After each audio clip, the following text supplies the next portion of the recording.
दोस्तों, स्वागत है आपका हमारे चैनल आर.के. वर्मा में। गंगाराम पटेल और बुलाकी नाई की रहस्यमय मजेदार कहानी। दोस्तों, कहानी पूरी जरूर सुने। दोस्तों, काशी यात्रा में जब वे दोनों रात को एक दूसरे नगर में ठहरे तो वहां बुलाकी फिर बाजार में एक अजूबा नजारा देख आया। उसने जब वापस लौटकर यह बात गंगाराम पटेल को बताई तो गंगाराम ने अपना वही रटा रटाया वाक्य दोहरा दिया, अभी नहीं बुलाकी राम, मैं तेरी इस बात का उत्तर रात को सोते समय ही दूंगा। अभी तो यात्रा से चलकर आए हैं, थके हुए हैं। पहले नहा धोकर स्नान ध्यान कर लें। भोजन के पश्चात जब निवृत्त हो जाएंगे तब आराम से बिस्तर में लेटकर सारी बातें होंगी। अभी तो पहले तू अपनी, मेरी और उन दोनों बेचारे घोड़ों की पेट पूजा की तैयारी कर, क्योंकि हमारी तरह वे भी तो थके हुए होंगे। ऐसा कहकर पटेल शौचादि से निवृत्त होने के लिए चले गए। रात को जब वे दोनों फारिग होकर बिस्तर पर आ लेटे तो पटेल ने उससे कहा, हाँ तो बुलाकी राम जी, अब आप उस नई घटना को बताइए जिसे आज शाम आप इस नगर में देख आए हैं और जिसका रहस्य जानने के लिए आप मरे जा रहे हैं। बुलाकी कहने लगा, पटेल जी, लगता है आज आप विनोद के भाव से भरे हुए हैं, तभी आज आप मुझे आप कहकर संबोधित कर रहे हैं, अन्यथा आप तो मुझे तू के संबोधन से नवाजा करते थे। भाई बुलाकी सुनकर पटेल बोले, दो मित्रों में जब ज्यादा गहरा अपंत्व का भाव होता है वहां सारी औपचारिकताएं अपने आप खत्म हो जाया करती हैं। मेरी बातों का बुरा मत माना कर, मैं तुझे अपना मानता हूं न, इसलिए ऐसी आदत पड़ गई है। बहरहाल छोड़ इस बात को और बता कि तूने आज शाम कौन सा अजूबा दृश्य देखा था। पटेल जी, आज शाम जब मैं बाजार से लौट रहा था तो मैंने एक आदमी को एक चबूतरे पर एक खंभे के साथ बंधा हुआ देखा। उसके समीप ही एक सैनिक भी खड़ा था।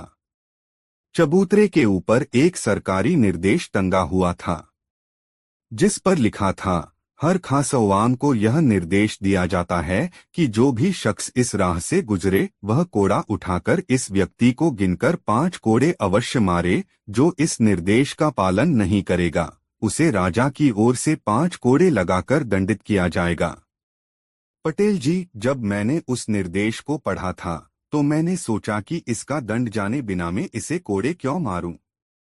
यही सोचकर मैं वहां से खिसकना चाहता था कि तभी वहां खड़े सैनिक ने मुझसे कहा, क्यों भई, क्या 5 कोड़े खाने का इरादा है? नहीं तो मेरे मुंह से निकला। तब उस सैनिक ने मुझे घुड़का और कहा, यदि 5 कोड़े नहीं खाना चाहता है तो नीचे पड़े उस कोड़े को उठा और इस आदमी को 5 कोड़े लगा। पटेल जी, उस सैनिक के कहने पर तब मुझे उस कैदी को 5 कोड़े लगाने पड़े। बस तभी से मेरी आत्मा पर यह बोझ पड़ा हुआ है कि मैंने उस आदमी का अपराध जाने बिना 5 कोड़े मारे। अब आप उस कैदी के विषय में बताइए और यह भी बताइए कि किस अपराध के कारण उसे यह सजा भुगतनी पड़ रही है। बुलाकी पटेल बोले, अपनी आत्मा पर पड़ा बोझ उतार दे और यह समझ ले कि उस आदमी को 5 कोड़े लगाकर तूने सवाब का काम किया है। उस आदमी का अपराध इतना गंभीर है कि उसके लिए राजा ने इससे भी बड़ी सजा नियत की होती तो किसी को भी अफसोस नहीं होता। सुन, मैं तुझे आरंभ से ही सारी कहानी सुनाता हूँ। इस नगर में चंद्रचूड़ नाम का एक महाजन निवास करता है। उस महाजन को एक कन्या है जो बेहद रूपवान है। उसका नाम है अनामिका। महाजन का एक पुत्र भी है जिसे सब लोग चक्रधारी कहकर बुलाते हैं। महाजन ने अपनी बेटी अनामिका की मंगनी बहुत पहले अपने एक मित्र के पुत्र के साथ निश्चित कर दी थी, किंतु अभी तक उसने उसका गौना नहीं किया था। कारण यह था कि अनामिका की आयु अभी इतनी नहीं हुई थी कि उसका गौना करके उसकी ससुराल विदा करा दिया जाए। बुलाकी, यह नगर गंगा के बहुत समीप है। यहाँ के लोगों में धार्मिक आस्था भी बहुत है। अन्य नगरों में रहने वालों की तरह यहाँ के लोग भी प्रति वर्ष दशहरे के अवसर पर गंगा स्नान के लिए जरूर जाते हैं। इस बार जब दशहरे का पर्व पड़ा तो दूसरे नगरवासियों की तरह अनामिका भी अपने माता पिता और सखी सहेलियों के साथ गंगा स्नान के लिए गई। गंगा किनारे पहुंचकर अन्य लोगों की तरह अनामिका के पिता ने भी अपने रहने के लिए डेरा व्यवस्थित किया और बारी बारी से गंगा जी में स्नान करने के लिए गए। पहले पुरुषों ने स्नान किया, तदोपरांत स्त्रियां गंगा स्नान के लिए गईं। बुलाखी। जब अनामिका अपनी सखियों के साथ गंगा स्नान के लिए घाट पर पहुंची तो वहां के कुछ गुंडों ने उसे देख लिया। उसकी मनोहारिणी छवि देखकर वह गुंडे विचार करने लगे कि किसी तरह इस सुंदर युवती को अपने काबू में करके इसका उपभोग करना चाहिए।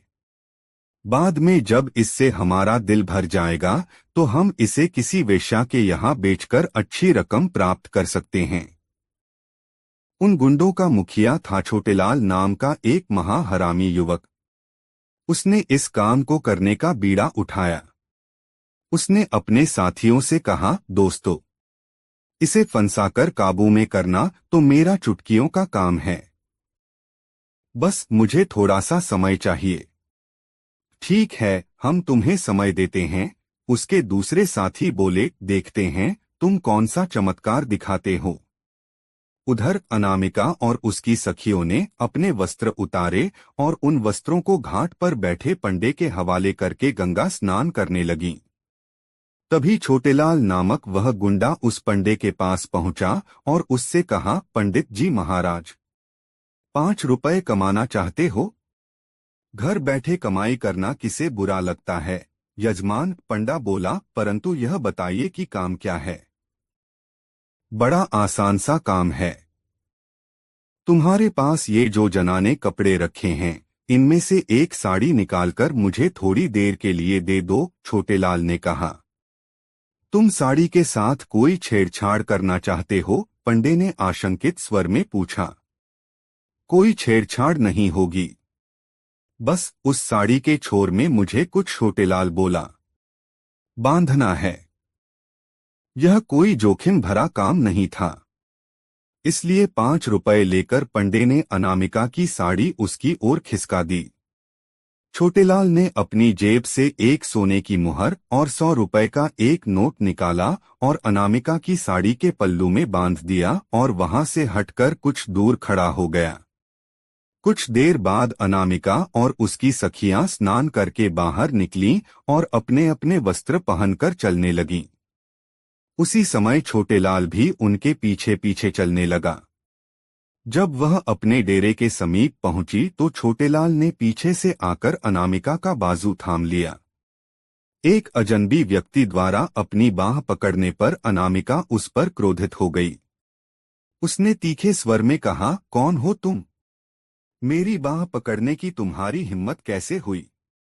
यह क्या कह रही हो अनामिका? क्या अपने मित्र छोटेलाल को भूल गई? छोटेलाल ने आश्चर्य व्यक्त करने का नाटक करते हुए कहा, मैं तुम्हें नहीं जानती। छोड़ो मेरा हाथ, कहकर अनामिका ने छोटेलाल का हाथ झटक दिया। तुम मुझे खूब जानती हो अनामिका, छोटेलाल ने कहा, वर्षों से हम दोनों एक दूसरे से एकांत में मिलते रहे हैं। अब शायद अपनी इन सहेलियों की उपस्थिति में तुम मुझे पहचानने से इनकार कर रही हो। बुलाखी।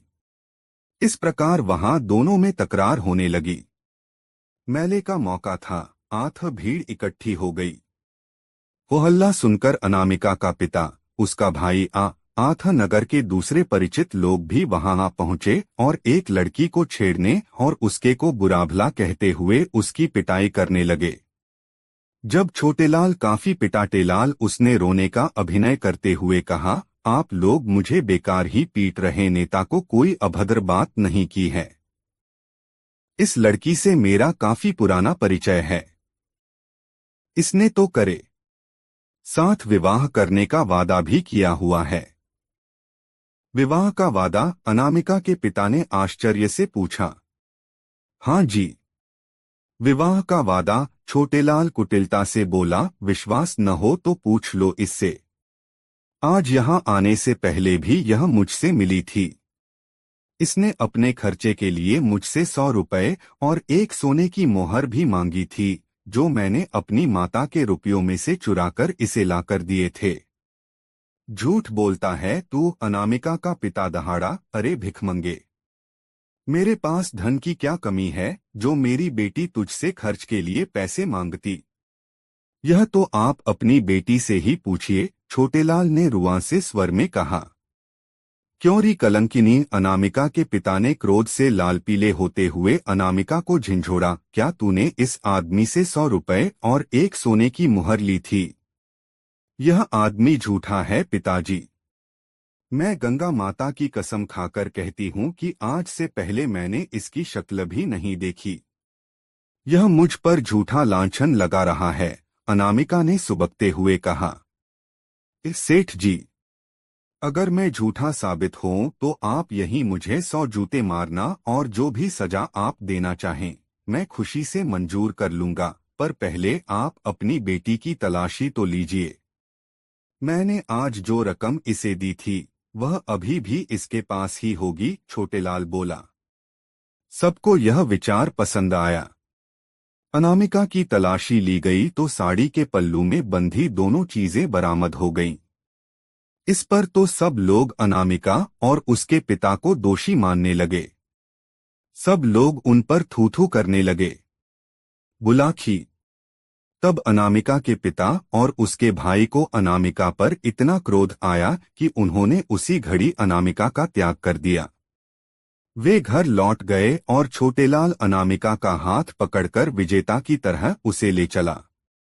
अनामिका दहाड़े मार कर रोने लगी और बार बार छोटेलाल के चंगुल से छूटने का प्रयास करने लगी, लेकिन तभी छोटेलाल के साथी गुंडे भी उसकी सहायता के लिए वहां पहुंच गए और उन्होंने छोटेलाल और अनामिका को अपने घेरे में ले लिया। बुलाखी।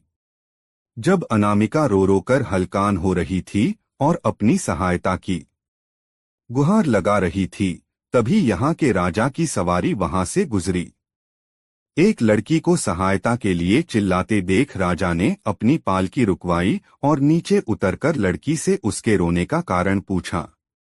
अनामिका ने रोते हुए सारी बात बताई तो फिर राजा ने छोटेलाल से पूछा।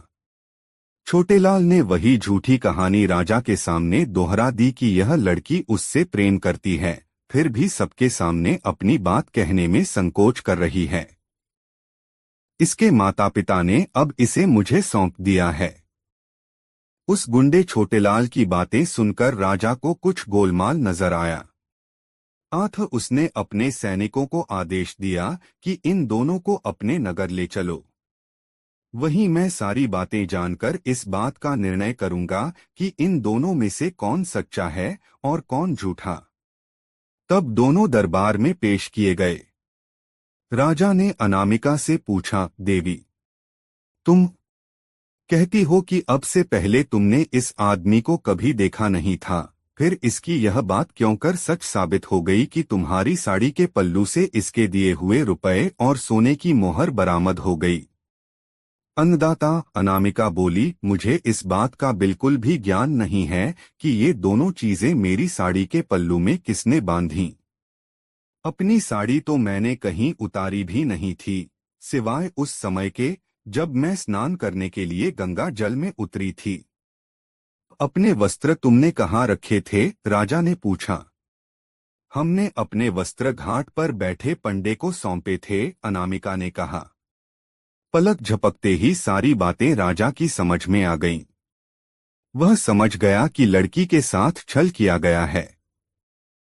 तब उसने उस पंडे को दरबार में पेश होने का हुक्म दिया और पंडे के पहुंचने पर राजा ने उसे दंड का भय दिखाया तो भय से कांपते हुए पंडे ने सब कुछ बक दिया। उसने बता दिया कि यह काम छोटेलाल ने ही किया था। बुलाखी।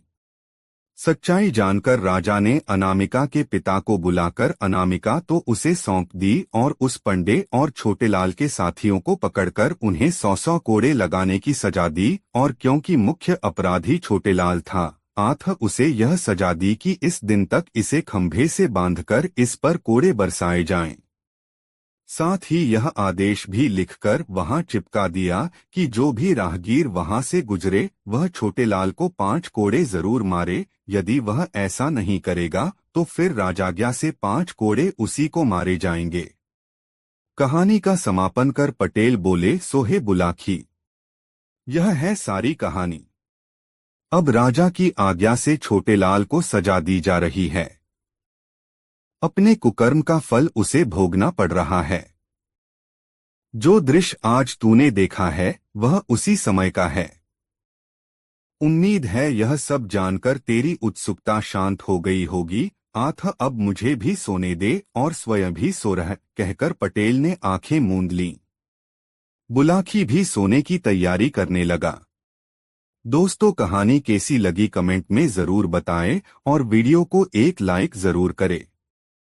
दोस्तों, सुबह भोर हुई तो गंगाराम पटेल और बुलाखीराम उठे, सामान समेटा और घोड़ों पर जीन कसकर अपनी यात्रा पर निकल पड़े। रास्ते में एक नगर में उन्होंने दोपहर का भोजन किया और दिन ढलते ढलते एक नए नगर में जा पहुंचे। वहां वे एक धर्मशाला में ठहर गए। नित्य की तरह बुलाखी भोजन का सामान खरीदने के लिए चला गया। वहां उसने लौटती बार जो दृश्य देखा वह उसका रहस्य जानने को बेचैन हो उठा। भोजन आदि से निवृत्त होकर जब गंगाराम बिस्तर पर पहुंचकर हुक्का गुड़गुड़ाने लगे तब उसने पटेल के पैर दबाते हुए उनसे कहा, पटेल जी, अब तो आप भोजनादि से निवृत्त हो चुके हैं। क्या अब मैं अपनी वह बात कहूं जो आज बाजार से लौटते समय मैंने देखी है? हाँ हाँ भाई, अवश्य कहो, पटेल विनोद भरे स्वर में बोले। तुम्हारी इस शर्त को मानकर ही तो मैं तुम्हें साथ लाया हूं। मुझे मालूम है कि मैंने तुम्हारी शंका का समाधान न किया तो सवेरा होते ही तुम मेरा साथ छोड़कर वापस लौट जाओगे। आथ अपनी बात अवश्य कहो। पटेल जी, आज जब मैं बाजार से सामान खरीदकर वापस लौट रहा था तो मैंने एक दुकान के बाहर भीड़ जुटी हुई देखी। यह देख मैं भी यह जानने के लिए वहां ठहर गया कि देखूं माजरा क्या है, किस कारण यह भीड़ खड़ी है। मैंने देखा कि एक वैश्य की दुकान के नीचे एक 12-13 वर्षीय लड़के की लाश पड़ी हुई है। लाश के समीप ही उस लड़के के माँ बाप बैठे सिसक रहे थे। तभी एक व्यक्ति वहां पहुंचा। उसमें और वैश्य में कुछ वार्तालाप हुआ। फिर उस व्यक्ति ने लड़के के पिता से किसी बात की शपथ लेने के लिए कहा। लड़के के पिता ने जैसे ही शपथ ली कि मृत लड़का जीवित होकर खड़ा हो गया। यह देखकर मेरी हैरत का ठिकाना न रहा। मैं तत्काल वहां से चलकर आपके पास पहुंचा। बस तभी से मेरे पेट में इस बात का रहस्य जानने के लिए मरोड़े उठ रही थीं, किंतु मुझे यह भी मालूम था कि आप बिस्तर में जाने से पहले कुछ बताएंगे नहीं, इसलिए खामोश ही रहा। अब आप मुझे उस रहस्य के बारे में बतलाइए। सुनो बुलाखीराम, पटेल बोले, यहाँ से कुछ कोसों के फासले पर एक गांव है किशनपुर। उस गांव में रेवती रमन नाम का एक गरीब ब्राह्मण निवास करता था। उसकी पत्नी का नाम शीला था। नाम के अनुकूल उसकी पत्नी बहुत ही शील स्वभाव की थी। ब्राह्मण भी बहुत नेक और अच्छे आचरण वाला था। उनका एक बेटा भी था जिसकी आयु तब 10 वर्ष की हो चुकी थी। उसका नाम था चंद्रदेव। रेवतीरमण नाम का वह ब्राह्मण बहुत गरीब था। उसके पास जमीन भी ज्यादा नहीं थी। उस जमीन से जो भी अनाज पैदा होता उसी के सहारे उनका निर्वाह होता था। अपनी आर्थिक स्थिति से तंग आकर एक दिन उसने अपनी पत्नी से कहा, सुनो शीला, यहाँ गांव में रहकर निर्वाह करना दिन प्रतिदिन मुश्किल होता जा रहा है। आठ मैंने निश्चय किया है कि 1-2 दिन में यह गांव छोड़कर किसी बड़े नगर को चल पड़ेंगे। बड़े शहरों में काम की कोई कमी नहीं होती। ईश्वर ने चाहा तो हम वहां किसी की नौकरी कर लेंगे और आराम से जीवन व्यतीत करेंगे। कुछ सालों बाद जब हमारे पास कुछ धन इकट्ठा हो जाएगा तो हम वापस लौट आएंगे और उस धन से कोई कारोबार कर लेंगे। इस तरह आसानी से हमारे जीवन का निर्वाह हो जाएगा। अब बताओ, तुम्हारी क्या राय है इस विषय में? मेरी राय तो वही है जो आपकी है, रेवती की पत्नी ने कहा। जैसा आपको उचित लगे आप वैसा ही कीजिए, मैं आपके साथ हूँ। इस प्रकार विचार करके रेवती अपनी पत्नी और पुत्र को साथ लेकर शहर के लिए चल पड़ा। शहर में पहुंचकर रेवती रमन ने एक वैश्य के यहाँ नौकरी कर ली। उसकी पत्नी ने भी एक महाजन के यहाँ खाना बनाने की नौकरी कर ली। इस तरह से उनका निर्वाह ठीक ढंग से होने लगा। रेवती रमन मेहनती आदमी था। 1 साल बाद उसका काम देखकर वैश्य ने उसकी तनख्वाह बढ़ा दी। इस तरह से वह अपने परिवार का भरण पोषण करने के पश्चात कुछ धन भविष्य के लिए बचाने लगा।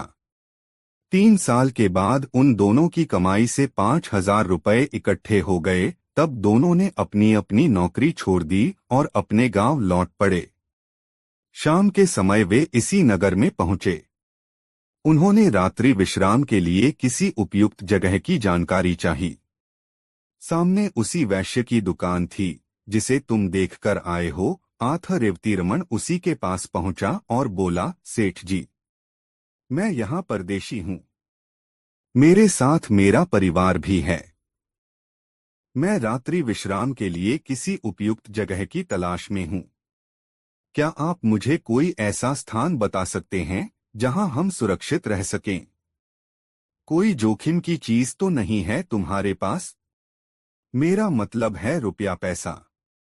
वह तो है सेठ जी, इसीलिए तो मैं किसी सुरक्षित जगह पर रात को ठहरना चाहता हूँ। देखो भाई, सेठ बोला, तुम्हारे रात्रि विश्राम के लिए तो मैं तुम्हें जगह दे सकता हूँ, लेकिन तुम्हारे पास मौजूद रुपयों की जिम्मेदारी नहीं ले सकता। यह शहर चोर लुटेरों के लिए बहुत बदनाम है। कोई चोर लुटेरा रात में आकर तुमसे तुम्हारा धन छीन ले गया तो मेरी बहुत बदनामी होगी।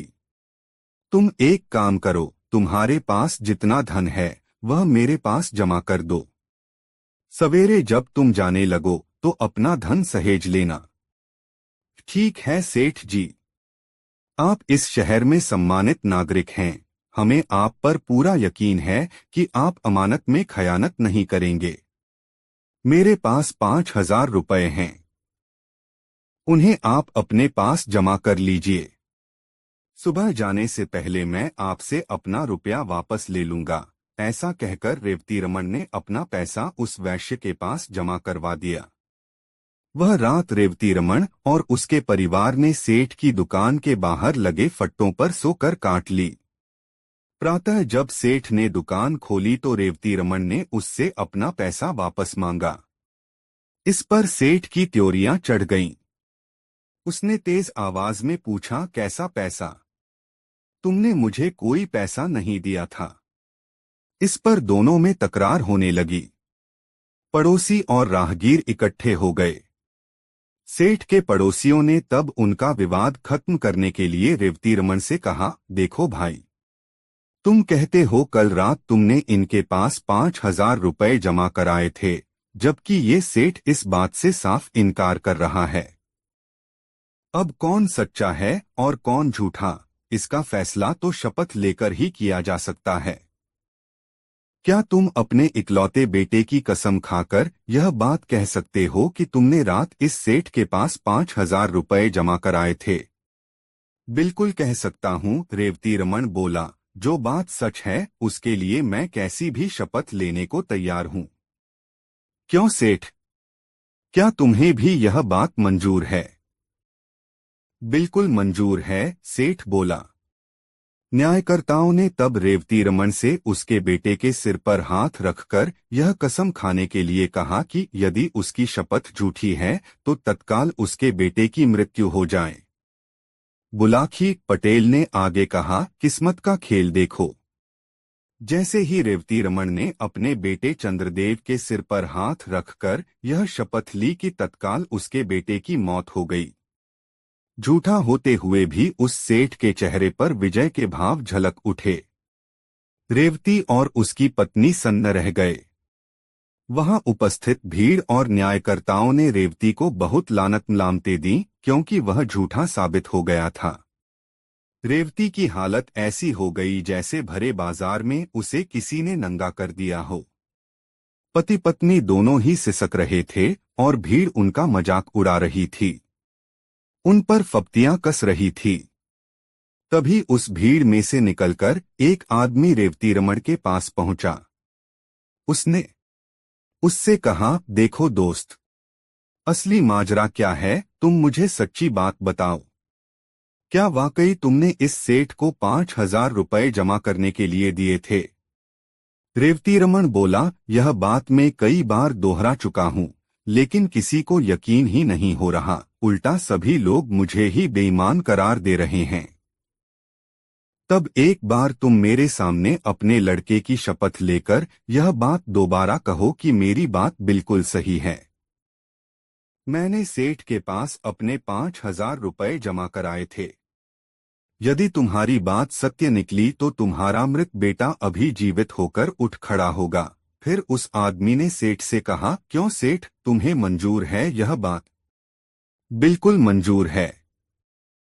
भला मुझे क्या एतराज हो सकता है, लेकिन यह आदमी झूठा है। इसका झूठ साबित भी हो चुका है। बेटे की शपथ लेने के बाद इसने झूठ बोला, इसलिए तो इसके बेटे की मौत हो गई है। बेशक बेशक वह व्यक्ति बोला, पर अगर इस बार शपथ लेने के बाद इसका बेटा जीवित हो जाए, उस सूरत में तुम्हें इसे 5 नहीं 10,000 रुपए वापस करने होंगे। बोलो मंजूर है? कहा तो है, मुझे इसका चैलेंज मंजूर है, सेठ ने कह दिया। उस व्यक्ति के कहने पर रेवती रमण ने अपने मृत बेटे की शपथ लेकर अपनी बात दोहरा दी। शपथ लेते ही एक चमत्कार हो गया। रेवती रमण का मृत बेटा जीवित होकर उठ बैठा। सारी भीड़ यह देखकर आश्चर्यचकित रह गई। तब सेठ को वादे के अनुसार रेवती रमण को 5 की जगह 10,000 रुपए लौटाने पड़े। इतनी कहानी सुनाकर गंगाराम पटेल ने आगे कहा, बुलाखी, औरों की तरह तुझे भी इस बात पर जरूर आश्चर्य हो रहा होगा कि आखिर वह व्यक्ति था कौन, जिसने न सिर्फ रेवती रमण के बेटे चंद्रदेव को जीवित किया अपितु जिसने सेठ से उसे दोगुना धन वापस दिलवाया। तो सुन, मानव के वेश में वह व्यक्ति साक्षात कलियुग था, जो अपने कलिकाल का प्रभाव लोगों को दिखाना चाहता था। यह कलियुग है बुलाखी। इस काल में कैसी भी अनहोनी घटना घट जाए उस पर आश्चर्य नहीं होना चाहिए। आज तू जिस दृश्य को देखकर आया था वह वही दृश्य था। उम्मीद है अब तेरी जिज्ञासा शांत हो गई होगी। आथा अब मुझे भी सोने दे और खुद भी सो रहा है। कल प्रातः फिर से काशी यात्रा के लिए चलना है। कहकर पटेल ने आंखें मूंद लीं और निद्रारानी की गोद में समा गए। करवट बदलकर बुलाखी नाई भी सो गया। दोस्तों, यह कहानी आपको कैसी लगी कमेंट में जरूर बताएं। दोस्तों, काशी यात्रा में बुलाखीराम नाई ने अगले शहर में जो दृश्य देखा वह एक दैत्यनुमा आदमी और एक 12 वर्षीय बालक से संबंधित था। बुलाखी ने देखा कि बाजार में एक दैत्यनुमा आदमी भयभीत होकर भागा चला जा रहा था और एक लड़का जिसकी आयु लगभग 12 वर्ष रही होगी, एक जलती हुई लकड़ी लेकर उस दैत्यनुमा आदमी को पीटता जा रहा था। यह दृश्य देखकर उत्सुकता से भरा बुलाखी लौट आया। रात को उसने यह प्रसंग बताकर गंगाराम पटेल से इस रहस्य को जानने का आग्रह किया तो गंगाराम पटेल ने कहा, बुलाखी नाई सुन, यहाँ से कुछ कोस की दूरी पर एक गांव है द्रोमा। उस गांव में एक जाट रहता था। उसका नाम था रतिभान। रतिभान की किरण नाम की एक बेटी थी। किरण का विवाह इसी नगर में यहाँ के एक धनीमानी व्यक्ति संत सिंह के साथ हुआ था। भाग्य की विडंबना देखो कि 2 साल के बाद उसके पति का देहांत हो गया। किरण की गोद में उस समय 2 साल का एक बच्चा था जिसका नाम कुंवर सिंह था। पति की मृत्यु के बाद जब किरण का उसकी ससुराल में रहना मुश्किल हो गया तो वह अपने पुत्र को लेकर अपने पिता के पास चली आई। उसके पुत्र कुंवर सिंह का लालन पालन अपनी ननिहाल में ही हुआ। समय बीतता गया। कुंवर सिंह भी बड़ा हो गया और गांव के अन्य बच्चों के साथ बाहर खेलने के लिए जाने लगा। एक दिन एक बालक ने उसे बिना बाप का कहकर चिढ़ा दिया। तब उसने उस बालक की पिटाई कर डाली और घर आकर अपनी माता से आग्रह करने लगा कि वह उसके पिता का नाम उसे बताए, यह भी बताए कि इस समय वह कहाँ है। बेचारी किरण, वह अपने बेटे की बात सुनकर चुप हो गई। उसकी आंखों से आंसू बहने लगे। मां को रोता देखकर कुंवर सिंह उस दिन तो बाहर चला गया, लेकिन उस दिन के बाद वह बराबर अपनी माता से आग्रह करता रहा कि वह उसे उसके पिता का नाम और पता बता दे। पर हर बार उसकी मां हंसकर उसके प्रश्न को टाल देती थी। बुलाखी। एक दिन तो हद हो गई। कुंवर सिंह जब 12 वर्ष का हुआ तो एक दिन फिर उसके साथियों ने उसे बिना बाप का कहकर चिढ़ा दिया। उस दिन उसे अपनी माता पर बहुत क्रोध आया। वह घर पहुंचा और अपनी माता से बोला, मां, आज तुम्हें बताना ही होगा कि मेरे पिता कौन हैं। अगर तुमने यह बात मुझे न बताई तो मैं अपनी जीवन लीला ही समाप्त कर लूंगा। अपने लाडले की इस धमकी को सुनकर किरण घबरा गई, फिर भी उसने बात को संभालने की कोशिश की और कहा, बेटा, तुझे बताया तो कि इस समय मेरे पिता ही तेरे सरपरस्त हैं। वे तुझे प्यार भी तो पुत्र जैसा ही करते हैं, इसलिए तू उन्हें ही अपना पिता समझ। नहीं मां, मैं अपने नाना को अपना पिता कैसे मान लूं? मैं तो अपने उस पिता का नाम जानना चाहता हूं जिनकी मैं संतान हूं, जिनके अंश से मेरा जन्म हुआ है। बेटा अपनी जिद पर अड़ गया तो मां को आखिर झुकना ही पड़ा। उसने कहा, नहीं मानता तो बेटा सुन, तेरे पिता का नाम था संत सिंह। अब से लगभग 14-15 वर्ष पूर्व मेरा उनके साथ विवाह हुआ था, परंतु जब तेरी आयु मात्र 2 वर्ष की थी तब एक दिन उनका देहांत हो गया। उनकी मृत्यु की क्या वजह थी मां? क्या वे गंभीर रूप से बीमार हो गए थे? नहीं मेरे लाल, उनकी मृत्यु स्वाभाविक रूप से नहीं हुई थी, उन्हें एक प्रेत ने मार डाला था। प्रेत ने? लड़के ने आश्चर्य से पूछा, प्रेत ने उन्हें कैसे मार डाला मां? क्या बताऊं बेटा, तेरे पिता का भरा पूरा परिवार था, खूब धन दौलत थी उनके पास, एक बहुत बड़ी हवेली थी, लेकिन दैवयोग से उस परिवार को ग्रहण लग गया। न जाने कैसे उस मकान में एक दिन एक प्रेत प्रकट हो गया। उस प्रेत ने एक एक करके परिवार के सभी लोग मार डाले। जब तेरा जन्म हुआ तो मैंने तेरे पिता से उस प्रेतग्रस्त हवेली को छोड़ देने के लिए बहुत प्रार्थना की, किंतु वह नहीं माने। दरअसल उन्हें भूत प्रेतों जैसी बातों पर यकीन ही नहीं था। फिर हुआ यह कि एक दिन वह भी उस प्रेत का शिकार बन गए। तब मैं बहुत घबरा गई और उस हवेली को बंद करके तुझे लेकर यहाँ चली आई। यही तेरा लालन पालन हुआ और अब भी हो रहा है। यह है सारी कहानी। अपनी माता के मुख से यह कहानी सुनकर कुंवर सिंह के मन में बहुत क्षोभ पैदा हुआ। उसने अपनी माता से कहा, हे मां, तू मुझे उस हवेली की चाबी दे दे। मैं वहां जाकर यह देखना चाहता हूं कि वह प्रेत कैसा है जिसने हमारे सारे परिवार को मार डाला है। ना बेटा ना, पुत्र की बात सुनकर घबराई हुई मां ने कहा, मैं तुझे वहां नहीं जाने दूंगी। तू वहां गया तो वह प्रेत तुझे भी मार डालेगा। मैं तुझे खोना नहीं चाहती बेटा। देखो मां, मैं यह निश्चय कर चुका हूं कि उस हवेली में जाऊंगा जरूर। तू मुझे खुशी खुशी जाने की आज्ञा देगी तो ठीक है, नहीं तो मैं तुझसे पूछे बगैर ही यहाँ से चला जाऊंगा।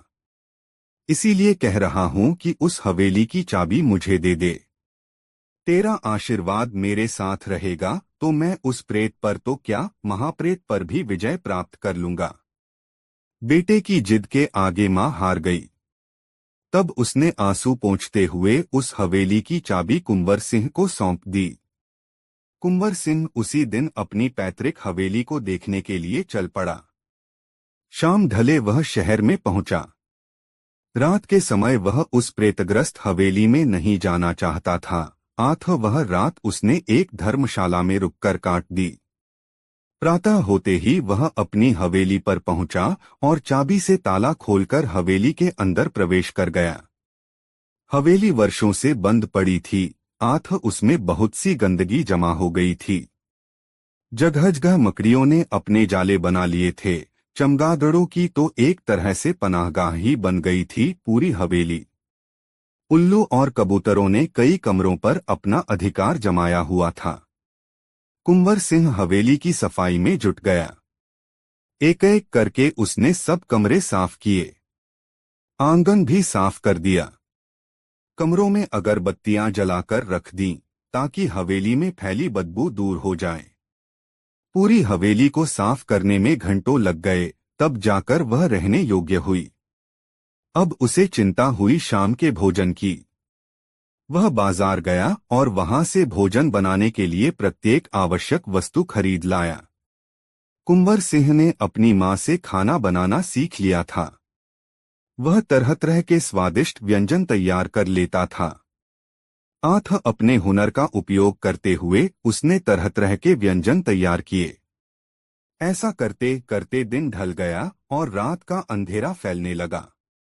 तब उसने दीपक जलाकर प्रत्येक कमरे में रख दिए। दीपकों के प्रकाश में हवेली जगमगा उठी। कुंवर सिंह ने अपने लिए भोजन परोसा और उसे लेकर चौके में आ बैठा। अभी वह पहला ग्रास तोड़ना ही चाहता था कि वहां जैसे भूचाल आ गया। साये साये की आवाजें आने लगीं और पूरी हवेली दहल उठी। देखते ही देखते एक महाभयंकर प्रेत आंगन में आकर खड़ा हो गया। उस प्रेत को देखकर कुंवर सिंह पर तनिक भी प्रभाव न पड़ा। वह एकटक उस प्रेत की ओर देखने लगा। तभी प्रेत की घनगरज आवाज गूंजी, अरे लड़के, कौन है तू जो मेरे रहने के स्थान में निडर होकर आ बैठा है? कुंवर सिंह ने विनम्र स्वर में कहा, हे प्रेतराज, आप नाराज न हो। मेरा नाम है कुंवर सिंह और मैं किसी और जगह पर नहीं आया हूं। यह हवेली मेरे पूर्वजों की है, इसलिए इस पर मेरा ही अधिकार है। मैं अपने घर में आया हूं। अच्छा, तो तू है इस हवेली का उत्तराधिकारी? प्रेत गर्जा, तेरे परिवार के तो सभी लोगों को एक एक करके मैंने समाप्त कर दिया था। अब तू खुद ही मरने के लिए यहाँ आ पहुंचा है तो तुझे भी नहीं छोड़ूंगा। आज ही तुझे मार डालूंगा। जरूर मार डालना, लड़का बोला, पर आज आप मेरे मेहमान हैं। विराजिए और मेरे साथ भोजन कीजिए। मैंने अपने हाथों से ये सारे व्यंजन तैयार किए हैं। आप इन स्वादिष्ट व्यंजनों का आनंद लीजिए। मुझे ये घासपात खाना अच्छा नहीं लगता। मुझे तो चाहिए ताजा खून। तेरे इन व्यंजनों में मेरी कतई दिलचस्पी नहीं है, प्रेत बोला। अरे प्रेत महाशय, आप चखकर तो देखिए। अच्छा न लगे तो मत खाना। ठीक है, देखता हूं चखकर। पर मुझे यह भोजन खिलाकर तू ये मत समझ बैठना कि मैं तुझ पर रहम खाकर तुझे बख्श दूंगा। मारूंगा तो मैं तब भी तुझे, लड़का हंसा। बोला, हाँ हाँ मार देना, पर पहले मेरे साथ भोजन तो कर लो। भूखे पेट तो आपको मुझे मारते भी नहीं बनेगा। वह कहावत सुनी है न आपने, भूखे भजन न होय गोपाला। लड़के, तू बहुत बोलता है। प्रेत थोड़ा सा नरम पड़ा, लापरोस। देखूं कि वाकई खाना अच्छा बनाया है या सिर्फ अपने मुंह मियां मिट्टू बन रहा है। कुंवर सिंह ने तब उस प्रेत के लिए भी भोजन परोस दिया। भोजन वाकई स्वादिष्ट था। प्रेत ने ऐसा भोजन पहले कभी नहीं खाया था। उसने एक बार जो भोजन खाना शुरू किया तो सारा भोजन समाप्त करके ही दम लिया। खूब चटखारे ले लेकर प्रेत ने सारे व्यंजन खाए। जब वह पूरी तरह से तृप्त हो गया तो कुंवर सिंह ने पूछा, कहिए प्रेतराज, कैसा लगा मेरे हाथ का बनाया भोजन? बहुत बढ़िया। अति स्वादिष्ट। लड़के, तेरे हाथों में तो जादू है। कहाँ से सीखा तूने इतना बढ़िया खाना बनाना? प्रेत ने पूछा। मेरी माँ ने सिखाया है मुझे, प्रेतराज, लड़के ने गर्व से कहा। अब मेरे लिए क्या आज्ञा है? क्या मैं स्वयं को पेश करूं ताकि आप मुझे खाकर संतुष्ट हो सकें? नहीं भई, प्रेत बोला। अब मैंने अपना इरादा बदल दिया है। तुम यहीं रहो मेरे दोस्त बनकर। मैं तुम्हें नहीं मारूंगा, पर प्रतिदिन तुम्हें मुझे ऐसे ही स्वादिष्ट व्यंजन बनाकर खिलाने होंगे। हाँ हाँ, क्यों नहीं, जरूर बनाकर खिलाऊंगा, लड़के ने उत्तर में कहा। तो बुलाखीराम। उस दिन से उस प्रेत और कुंवर सिंह में सुलह हो गई। दोनों उसी हवेली में रहने लगे।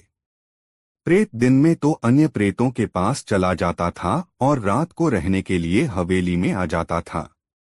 लड़का यह जानने के लिए उत्सुक रहने लगा कि पता तो लगाऊं कि यह प्रेत दिन में कहाँ चला जाता है। एक रात उसने भोजन के समय उस प्रेत से पूछ ही लिया, प्रेतराज, आज मैं आपसे एक बात पूछना चाहता हूँ। बताएंगे? पूछो, प्रेत ने विनोद भरे स्वर में कहा। आप सारे दिन कहाँ रहते हैं? अरे भाई, हम भूत प्रेतों की एक अलग ही दुनिया है। हमारे कार्य और क्षेत्र निर्धारित रहते हैं। मानवों की तरह हमें भी अपने उन कार्यों को निर्वहन करना होता है। आपके जिम्मे कौन सा कार्य है? आजकल मैं धर्मराज की सेवा में नियुक्त हूँ। वह जैसा आदेश देते हैं, मैं वैसा करता हूँ। धर्मराज वही न जो हर प्राणी के कार्यों का हिसाब किताब रखते हैं और उसी के अनुसार उसे दंड अथवा पुरस्कार देते हैं।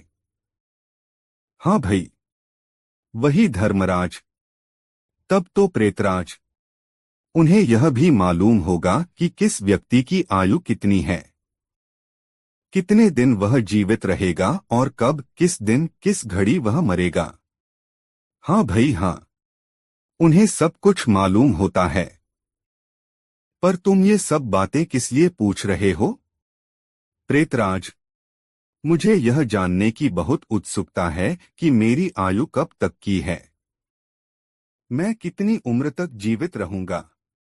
क्या आप मुझ पर कृपा करके धर्मराज से मेरी आयु पूछकर मुझे बता देंगे? लड़के ने कहा।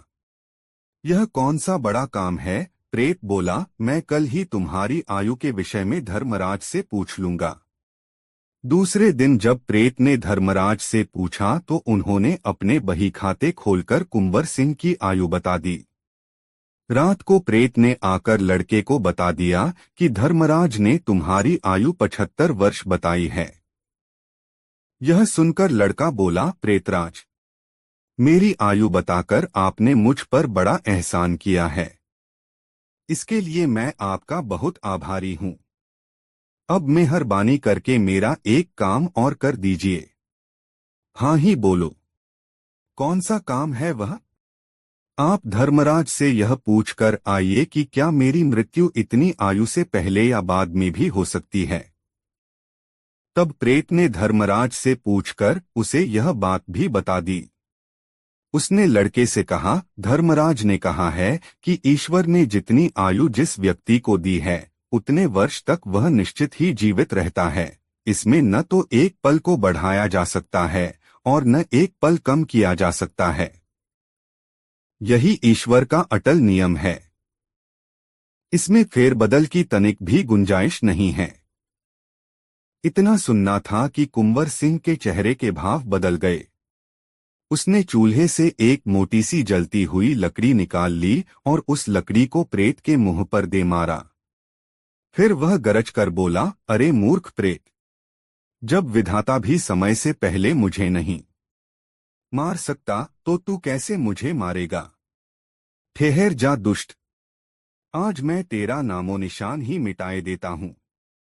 आज मैं तुझसे अपने उन सब परिवारजनों की हत्या का बदला चुकाता हूँ जिनकी तूने हत्या की है। ऐसा कहकर वह जलती लकड़ी लेकर उस प्रेत पर टूट पड़ा। प्रेत इस अप्रत्याशित घटना से इतना घबरा उठा कि वह वहां से भाग छूटा, लेकिन लड़के ने उसका पीछा न छोड़ा। अब आगे आगे वह प्रेत और पीछे जलती लकड़ी हाथ में लिए वह लड़का। लुकाछिपी का खेल शुरू हो गया। इतनी कहानी सुनाकर पटेल ने थोड़ा विराम लिया और फिर आगे बोले, बुलाकी, आज तू जिस दृश्य को देखकर आया है वह यही दृश्य था। भागने वाला भयानक प्राणी था वही प्रेत, और जो लड़का जलती लकड़ी लिए उसका पीछा कर रहा था वह कुंवर सिंह ही था। अब तो तेरी जिज्ञासा शांत हो गई ना? हाँ पटेल जी, मुझे मेरे प्रश्न का उत्तर मिल गया। अब आप भी सोइए और मैं भी सोता हूँ। कल प्रातः फिर से यात्रा पर चलना है। बुलाकी ने पटेल का ही वाक्य दोहरा दिया। पटेल की हंसी छूट गई। बोले, बहुत खूब, तो मेरा वाक्य मुझ पर ही लागू कर दिया। तू भी बुलाकी आजकल बहुत विनोदी बन गया है। दोनों ने पैर पसार लिए और चादर तानकर सो गए। दोस्तों, वीडियो को एक लाइक जरूर करें और कमेंट में बताएं कहानी कैसी लगी। दोस्तों, ऐसी और कहानी सुनने के लिए हमारे चैनल RK वर्मा को सब्सक्राइब जरूर करें। यह वीडियो अपने मित्रों को जरूर शेयर करें। वीडियो देखने के लिए धन्यवाद।